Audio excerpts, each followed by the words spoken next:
शनिवार शनि भगवान की व्रत कथा। एक समय स्वर्गलोक में सबसे बड़ा कौन, ये प्रश्नों को लेकर नवग्रहों में वाद विवाद हो गया।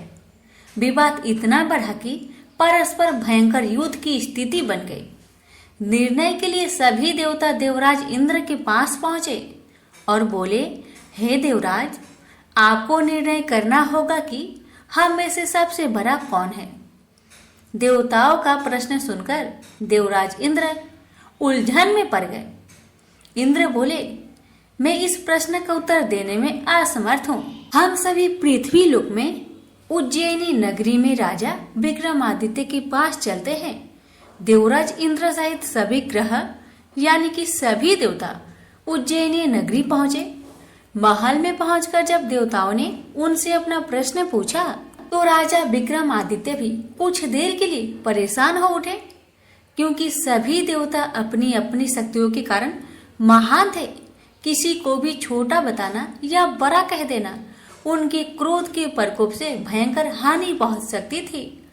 अचानक राजा विक्रमादित्य को एक उपाय सूझा और उन्होंने विभिन्न धातुओं जैसे स्वर्ण, रजत, कांसा, ताम्र, शीशा, रांगा, जस्ता, अब्रक व लोहे के 9 आसन बनवाए।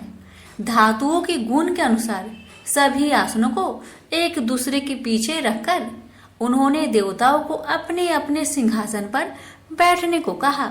देवताओं के बैठने के बाद राजा विक्रमादित्य ने कहा, आपका निर्णय तो स्वयं हो गया। जो सबसे पहले सिंहासन पर विराजमान है वही सबसे बड़ा है। राजा विक्रमादित्य के निर्णय को सुनकर शनि देवता ने सबसे पीछे आसन पर बैठने के कारण अपने को छोटा जानकर क्रोधित होकर कहने लगे, राजा विक्रमादित्य, तुमने मुझे सबसे पीछे बैठाकर मेरा अपमान किया है। तुम मेरी शक्तियों से परिचित नहीं हो। मैं तुम्हारा सर्वनाश कर दूंगा।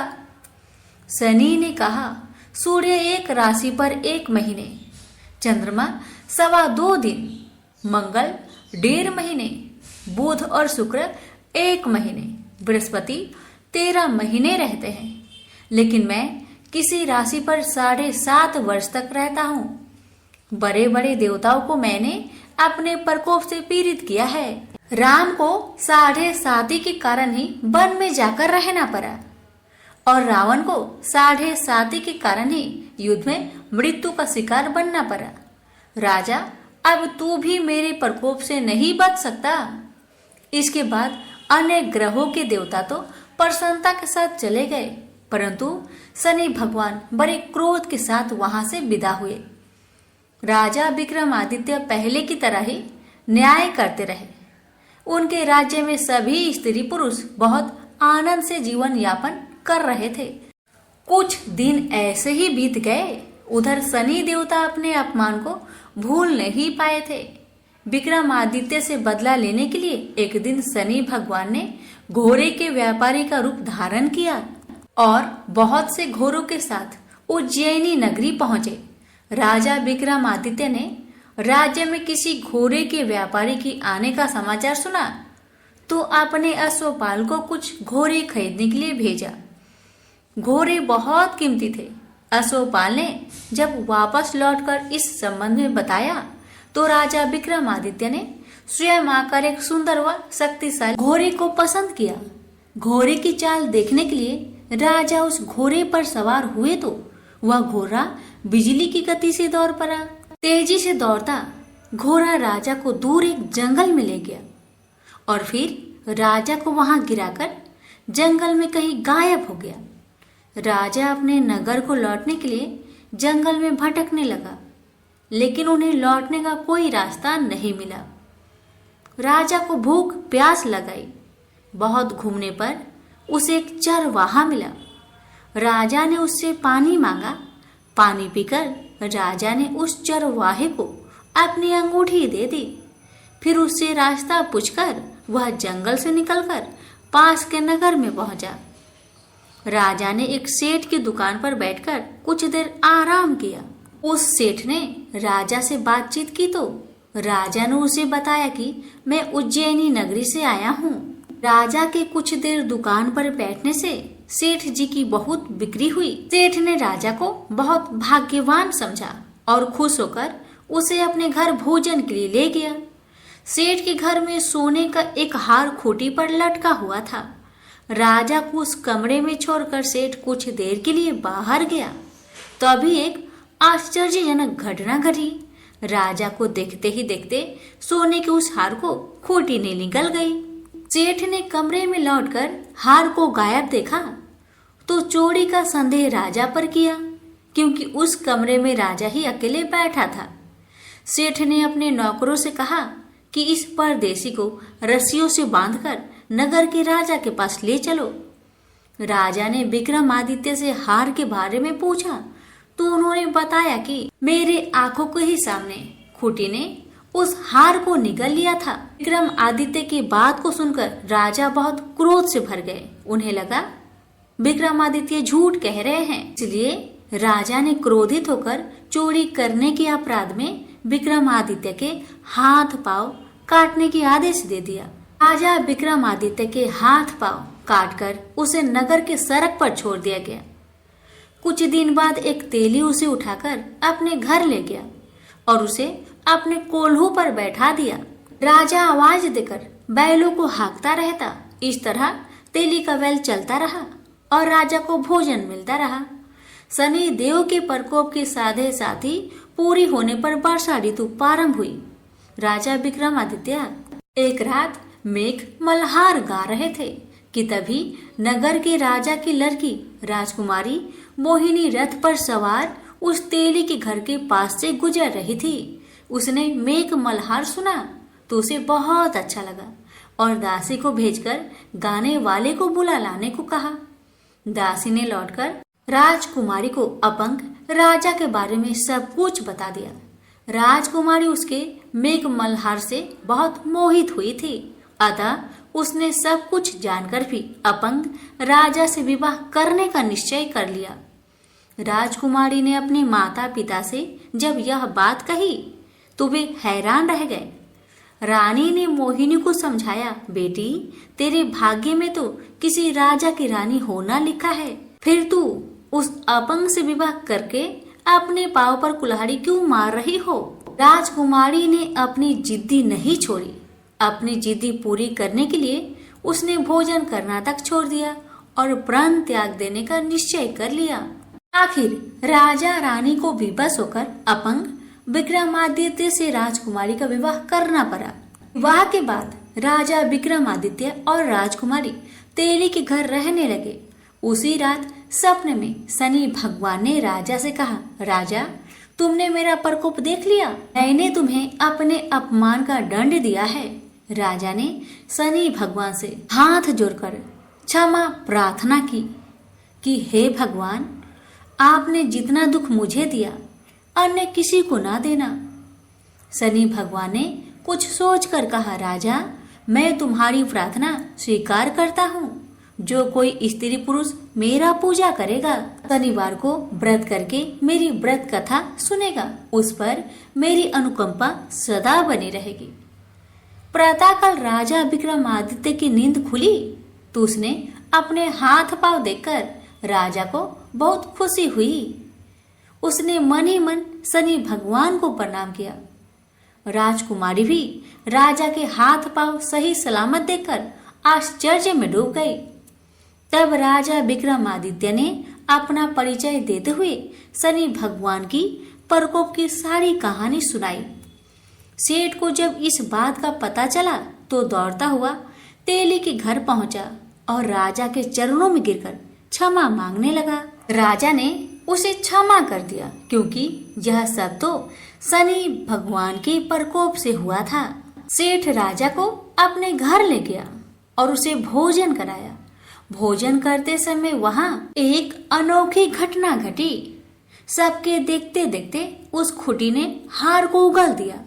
सेठ जी ने अपनी बेटी का विवाह भी राजा के साथ कर दिया और बहुत से स्वर्ण आभूषण धन आदि देकर राजा को विदा किया। राजा विक्रमादित्य, राजकुमारी मोहिनी और सेठ के साथ उज्जैनी पहुंचे तो नगरवासियों ने हर्ष से उनका स्वागत किया। अगले दिन राजा विक्रमादित्य ने पूरे राज्य में घोषणा कराई कि शनिदेव सब देवों से सर्वश्रेष्ठ हैं। प्रत्येक स्त्री पुरुष शनिवार का उनको व्रत करे और व्रत कथा अवश्य सुने। राजा विक्रमादित्य की घोषणा से शनिदेव बहुत प्रसन्न हुए। शनिवार का व्रत करने और व्रत कथा सुनने के कारण सभी लोगों की मनोकामनाएं शनिदेव की अनुकंपा से पूरी होने लगी। सभी लोग आनंद पूर्वक रहने लगे। प्रेम से बोली शनि महाराज की जय। हे शनि महाराज, आपकी कथा कहने वाले, सुनने वाले, हुक्कार भरने वाले सभी भक्तों की सभी मनोकामना को पूर्ण करना, सभी के कष्टों को दूर करना। प्रेम से बोलिए शनि महाराज की जय। आप श्रवण करें शनि महाराज और ब्राह्मण की कथा। बहुत समय पहले की बात है। एक ब्राह्मण और ब्राह्मणी एक गांव में रहा करते थे। ब्राह्मण हर रात अपने सपने में नीली घोड़ी पर नीले कपड़े पहने एक आदमी को देखता था और वह आदमी कहता था, हे ब्राह्मण देवता, मैं तेरे लगूंगा। ब्राह्मण घबराकर उठ जाता और अगले दिन यही सपना उसे फिर आता। यह सपना उसे रोज आने लगा। ब्राह्मण बहुत परेशान हो गया और चिंता के मारे दुबला होने लगा, सूखने लगा। तो एक दिन उसकी पत्नी ने उससे कारण पूछा, हे ब्राह्मण देवता, आपको मैं इतनी अच्छी अच्छी भोजन पकाकर देती हूँ, फिर भी क्या कारण है कि आप दुबले होते जा रहे हैं? तो ब्राह्मण ने अपनी सपने की सारी बात पत्नी को बताया। ब्राह्मणी बोली, मुझे लगता है अवश्य ही वो शनि महाराज होंगे। अब की बार जब वो आपको दिखे तो आप कह देना, लग जाओ, पर 1:15 से ज्यादा मत लगना। उस दिन फिर सपना आने पर ब्राह्मण ने कहा, लग जाओ, पर कितने समय के लिए लगोगे? शनि जी बोले, 7.5 वर्ष का लगूंगा। ब्राह्मण ने कहा, क्षमा करे शनि भगवान, इतना भारी तो मुझसे झेला नहीं जाएगा। तब शनि भगवान बोले, तो 5 वर्ष का लग जाता हूँ। ब्राह्मण ने मना किया तो शनि जी कहने लगे, 1:15 का तो लगूंगा ही, इतना तो कोढ़ी कलंकी भिखारी के भी लग जाता हूँ। तब ब्राह्मण ने कहा, ठीक है। ब्राह्मण को 1:15 की शनि की दशा लग गई। ब्राह्मण ने दीन से जाकर ब्राह्मणी से कहा, मेरे 1:15 शनि की दशा लग गई है, इसलिए मैं जंगल में जाकर यह समय वहीं पर बिताऊंगा। मेरे लिए खाने पीने का सामान एक पोटली में बांध दो, और हाँ, मेरे जाने के पीछे तुम किसी से झगड़ा मत करना। इस बात का खास ध्यान रखना। ज्यादातर घर में ही रहना और बच्चों का ध्यान रखना। इस 1:15 के समय में कोई भी गाली दे तो चुपचाप सुन लेना, बहस मत करना। यह समझाकर ब्राह्मण जंगल में चले गए। जंगल में ब्राह्मण एक पीपल के पेड़ के नीचे बैठ गए और हनुमान जी का पाठ करने लगे। 1 पहर बीत गया। ब्राह्मण ने सोचा बाकी बचा समय रास्ते में बीत जाएगी, इसलिए वहां से चल दिया। रास्ते में एक बाड़ी में मतीरे लगे थे। माली से एक मतीरा खरीदा, पोटली में बांधा और आगे को बढ़ा। आगे एक आदमी मिला जो असल में कोई और नहीं, भगवान शनि महाराज थे। ब्राह्मण से पूछा कि पोटली में क्या है? तब उसने कहा, मतीरा है। तब शनि भगवान बोले, दिखाओ। ब्राह्मण ने पोटली खोली। उसमें वह मतीरा राजकुमार का कटा हुआ खून से लथपथ सिर दिखाई दिया। तो शनि भगवान ब्राह्मण को राजा के पास ले गए और कहा कि इस ब्राह्मण ने राजकुमार की हत्या कर दी है। इसके पास पोटली में राजकुमार का सिर है। राजा ने कहा, मैं यह नहीं देख सकता, इस ब्राह्मण को सूली पर चढ़ा दो। राजा के यहाँ हाहाकार मच गया। ब्राह्मण को सूली चढ़ाने से पहले पूछा गया कि तुम्हारी कोई आखिरी इच्छा हो तो बताओ। ब्राह्मण ने सोचा किसी तरह 1:15 पूरा बस हो जाए। ब्राह्मण ने सोच समझकर कहा। उसने कहा कि वह रोज बालाजी का कथा सुनता है, मरने से पहले अंतिम बार बालाजी का कथा सुनना चाहता है। ब्राह्मण को कथा सुनाने का प्रबंध किया गया। कथा कहते कहते 1:15 पूरा हो गया। शनि की दशा टलते ही राजकुमार शिकार खेल कर लौटा हुआ दिखाई दिया। राजकुमार को आता देखकर राजा बहुत खुश हुआ, लेकिन उसे निर्दोष ब्राह्मण की हत्या का दोष लगने का डर सताने लगा। उसने तुरंत घोड़सवार सैनिकों को ब्राह्मण को आदर सहित ले आने के लिए भेजा। ब्राह्मण राज दरबार में आया तो राजा ने क्षमा मांगी और पोटली दिखाने के लिए कहा, तो पोटली खोली तो उसमें मदिरा था। राजा ने इन सब के बारे में पूछा तो ब्राह्मण ने बताया, मुझे 1.25 पहर की शनिचर की दशा लग गई थी, इस कारण यह सब तमाशा हुआ। राजा ने पूछा, यह दशा कैसे टलती है? ब्राह्मण बोला, राजा या सेठ के लगे तो काला हाथी या काला घोड़ा दान करे, गरीब के लगे तो पीपल की पूजा करे और बोले, साचा शनिचर कहिए जाके पाओ सदा ही पढ़िए। शनि भगवान की कहानी सुने, तिल का तेल और काला उड़द दान करे, काले कुत्ते को तेल से चुपर कर रोटी खिलाए तो शनिचर की दशा उतर जाती है। राजा ने उसे मतीरा वापस दे दिया। घर आकर ब्राह्मण ने मतीरा काटा तो उसमें बीज की जगह हीरे मोती निकले। ब्राह्मणी ने पूछा, यह कहाँ से लाए हैं? आप तो कह रहे थे कि शनिचर की दशा लगी है। ब्राह्मण ने कहा, जब दशा लगी थी तो यह मतीरा राजकुमार का सिर बन गया था। जब शनि की दशा उतरी तो शनि भगवान निहाल कर गए। हे शनि देवता, जैसे ब्राह्मण के शनि की दशा लगी वैसे किसी का ना लगना। बोलिए प्रेम से शनि महाराज की जय।